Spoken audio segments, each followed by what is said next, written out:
The year is 1975 and the Vietnam War is finally over. And Tippi Hedren, who is a famous Hollywood actor, who's most well known for her part in Alfred Hitchcock's The Birds, a movie that has stayed with me and scarred me for my whole life, but that's besides the point, is working as a relief coordinator in Sacramento for an organization called Food for the Hungry. This organization was taking, Vietnamese refugees and giving them vocational skills, feeding them, helping them, assimilate to American culture as, refugees. And Tippi Hedren was working with 20 Vietnamese women, and she couldn't help but notice how much they were paying attention to her manicure, and they were so interested in how, clean and pretty her nails were. And so then she had the idea to have her manicurist and, other people in the industry come up and teach these women how to do nails. And not only did her personal manicurist come up once a week to teach them how to do, specific skills, she also helped them, get their licensing and, get job placement.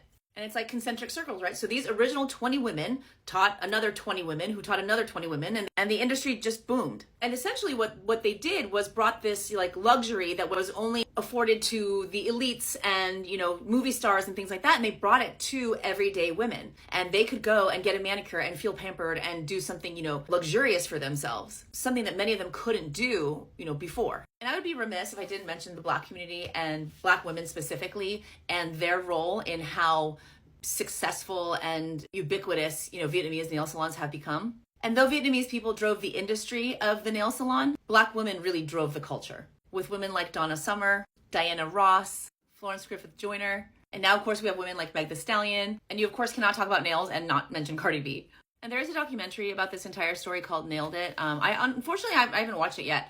But I have heard Adele Pham, the person who produced this film, and she said something to the effect of, and I'm paraphrasing, where else can you walk into a place and see Asian women and Black women holding hands?